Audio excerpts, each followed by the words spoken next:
pants on for a couple of reasons. First being that I don't want to make you too uncomfortable, even though I know it'd be more representative of, oversharing, all that. Second being, I don't really fancy playing the ukulele naked. So. Does anyone in here consider themselves an oversharer? Nice. For those that don't, I wanted to describe to you what it feels like. I think of it in terms of elastic bands. So, when I have a bit of news or information about me, it's like I've got a rubber band just held tight in my brain or down my throat. It's a concept called elastic potential energy, which I know about because I got a B in A-level physics. Basically, in its normal floppy state, a rubber band has no elastic potential energy. As soon as you stretch it, all the energy that goes into stretching it is held within the band as EPE. When you release it, that energy gets released first as kinetic energy as it flies through the air, and then into heat and sound energy as it hits its target. Observe. So the size of the band, how much it's stretched, depends on how big the news is or anything like that. It might be something small. I might have gotten cast in an advert or something. About 2 years ago, actually, I was in a Durex ad that never ended up airing, and I'm still angry about it. 1 second. I learned specifically how to do that for this performance. Might be something bigger. Recently broke up with my partner of 6 years. Ha. Yeah, whenever I'm with someone, doesn't matter who, this band is there. It's uncomfortable holding this thing, holding back all that potential energy. I really want nothing more than just a... Doesn't matter if it hurts. I need to feel the release. And more than that, I need to see it fly through the air and hit you in the face. I need to see a reaction. Mostly though, it's just about relaxing, not holding it back anymore, just reaching a state of balance, of equilibrium. No stretched elastic. I want to take a minute to talk to you about my breakup, if that's cool. Even if it's not.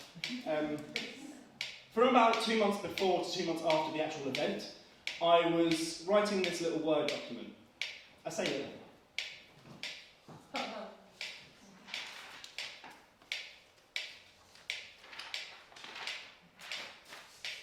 I know that should speak for itself, but it's 11,000 words long. I wrote a dissertation on my breakup. It's named in my laptop as October 2018, imaginatively, because that's when I started writing it. And now when I refer to it very ominously as the document. And it basically just consists of my thoughts and feelings, accounts of conversations either with her or with friends and family, just, documenting the worst 3 months of my life. And why am I telling you this? You each have a copy under your chair. Please don't pick it up yet, you can at the end. And it's there because even while I was writing it, and as I was reading it through yesterday, I discovered the day I started writing it, I already had the idea of using it in this performance. And remember, this is in October, before we even started working on these. So I was working on this very private, personal thing, under the assumption that I'd end up sharing it, not just with friends or anything, but with an audience. This audience. So because of that, I started making creative decisions. I don't use her name throughout the whole thing to protect her privacy, but then I know that can get confusing. So every time I refer to her with a pronoun, I underline the pronoun, like she or her. I try to speak clearly. I give context for people who might not know me that well, and I even colour-coded one bit. Everything done in service of you lot. This is actually really weird to talk about. Don't worry, I'm not going to point you out. But she's here. I knew she was coming, obviously. We remained friends through great effort. And she's very supportive, and she came to support me tonight. I'm lying. No, she's not here at all. We haven't spoken since December. Which I feel really guilty about. Because we did try to remain friends, but it was too hard. And she was my best friend for 6 years. And now the only updates I get from her Instagram stories, and that's rare. And I've noticed that she stopped watching mine. Rude. And I know that's because either she's protecting her own feelings or she just doesn't care. And I'd really like to say I don't know which one I prefer, but I know which one I prefer. I'm getting off track, but I'm quite good at that. I consider myself a creature of momentum, which is what the metronome is about, by the way. It's momentum. I'm very clever. It wasn't actually my idea. But, once I start doing something, I find it difficult to stop. And when it comes to writing, this is great. I wrote the first draft of this performance in one sitting. It's good for writing short stories, plays, music. I write short stories, plays, and music. But where it's not good for is talking about myself, because I just don't stop. And if you know me, you know that. I was training for a job in mid-December, and I told the group of near strangers all about my breakup, just because one of them politely asked me about myself. The face of someone that you just overshared to is very familiar. It's, I mentioned music. I'm going to play a song for you, if that's alright, even if it's not. Alright, I still need that. Stay. Yes, I play the ukulele, judge me however you want, but please judge me. This song I wrote around the start of my problems. Yes, I'm still on my breakup. And I'm playing it now because at the time I was very proud of it, but I couldn't share it with anyone, for obvious reasons, least of all her. So what I did instead was I told a couple of close friends about my problem, and then asked them to go to my SoundCloud, where I'd recorded the song, and listen to it. If you search my name on SoundCloud, you'll find it. There was no way I was going to share this with people, so now I'm going to share it with you.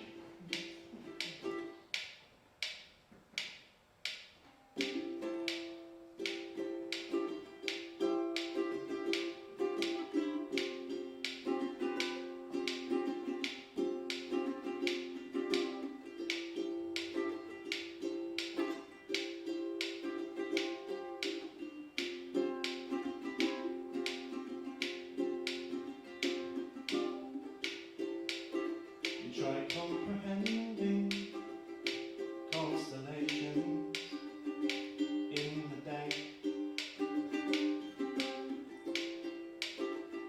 You strain to see the stars when you should just sit and wait.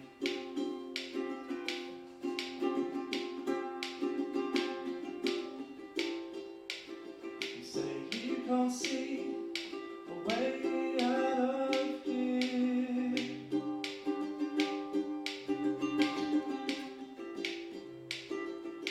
That's a lie, you're just too scared to stay.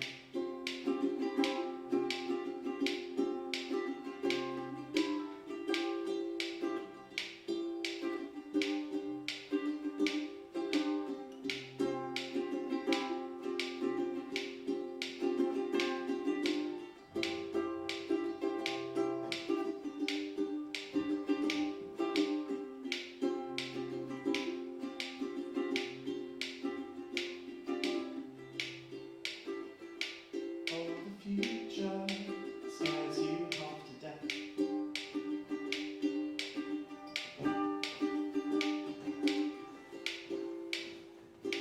But its certainty is all that you have left.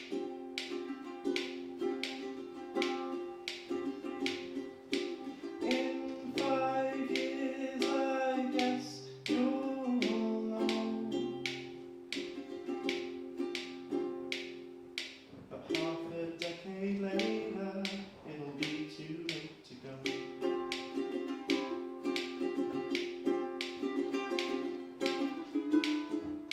A simple conversation, open up your heart.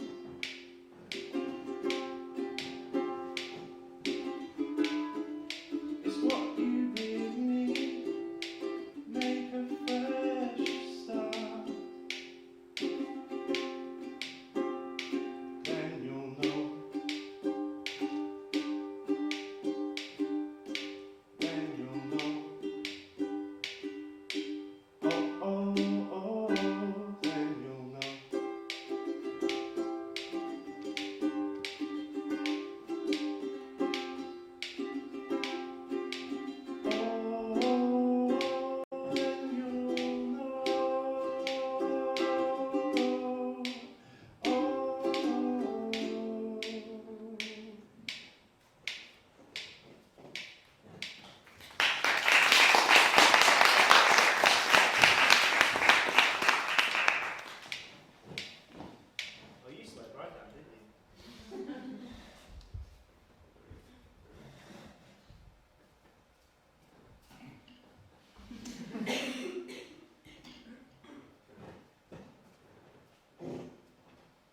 bunch more songs surrounding breakup, before, during, after. And even though I really do want to play all of them for you now, I just don't have the time. So instead I've just squashed them all into a 10-second burst. If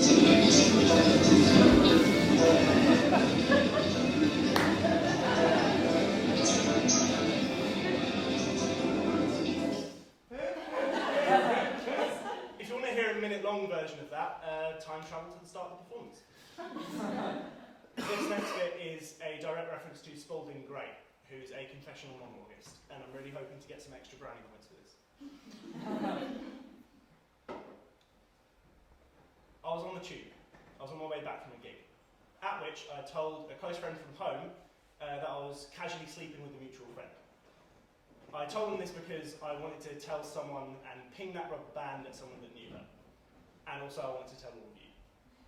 By the way, the paper's blank, it's just there for the aesthetic. Anyway, I was on the district line, and I started having a fantasy. In this fantasy, I was known by everyone in the world. Not as in I was famous, but as in I was known closely, like a friend. I imagine going on a date, and then the next day, walking past people speculating on how it went. I thought about someone approaching me on the street and just asking me about intimate details of my life. I don't know what kind of fantasy this was, because we all get fantasies, obviously.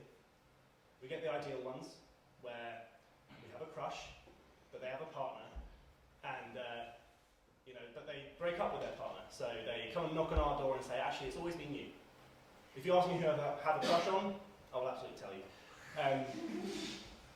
Then we get the slightly more morbid ones, where we're dying for some reason, and we get to tell the truth to everyone, consequence-free. That might just be me. But we have all imagined our funeral. We've all thought about who's there, who's crying, who gives our eulogy, what they say. This one, though, about being known, I don't know. I think it's a bit of both, because I do want to be known by everyone in the world. But I want to be the one to ping those rubber bands in their faces. I've had a lot of time to think about oversharing, why I do it, why anyone does it. Elastic potential, energy, momentum, those are one thing. But an easier one, a truer one, is attention. I crave attention. I need people to talk about me. I make incredibly self-indulgent performance art, supposedly about one thing, but it's really just an excuse to talk about myself. It's definitely part of that. I think more so, it's linked back to this excessive, incessant need to be liked and validated by everyone. If you think this is difficult for me to talk about, you've not been listening properly.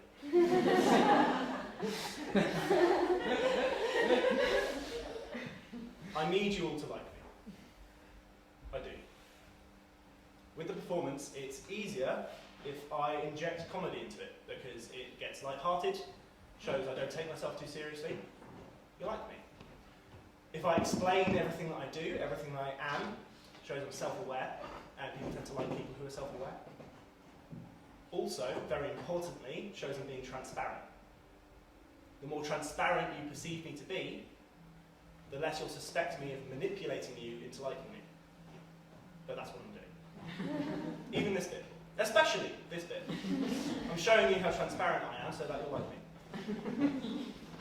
And I know that I could easily just make up some kind of personality, depending on the room I'm in, that I deem most likable. And I do that to some extent. But I need more than that. I need you to like all of me. The real me, if that exists. I need you to know everything about me, have as accurate an idea of me as possible, well, as close to the idea I have of myself, and like me. So with that in mind, could everyone pick up your documents from under your chair, but don't open them yet.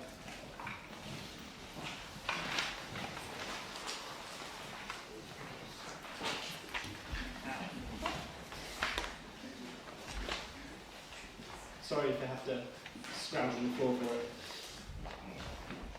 This performance went through a lot of stages, but I soon realised that in every single one of them, you left holding that document. And there was a reason for this. There was a reason. It was because I knew I couldn't fit an 11,000 word document into one performance. So if I wanted you to read the whole thing, experience the whole thing, you had to leave with it. So everything I was doing about oversharing, all this stuff, it was just an excuse to give you that. Which is why it's blank. Surprise. Yeah. I realised that as long as you left holding that, that was what the performance was about. Not oversharing, not elastic potential energy, not momentum, not fantasies, not music. That. Who actually wanted to read the document? Cool. And who couldn't give a shit about my straight, white, male, cisgender, able-bodied, middle-class English relationship problems? Acknowledging my privilege so that you know I know it exists and you like me.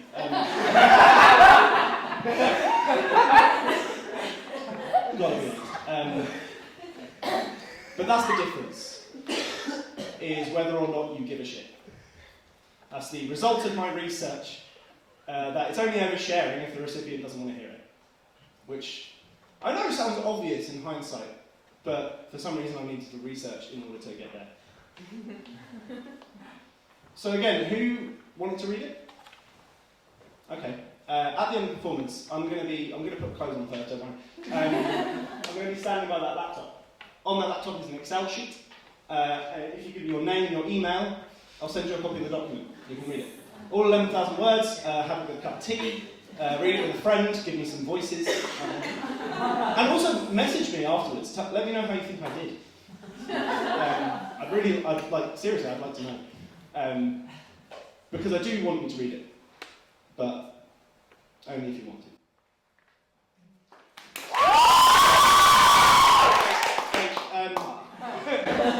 Most of the reason the document's blank is because the whole self-developmental only if you want it thing. It would have been really, really expensive to print it 47 times. I needed to tell you that.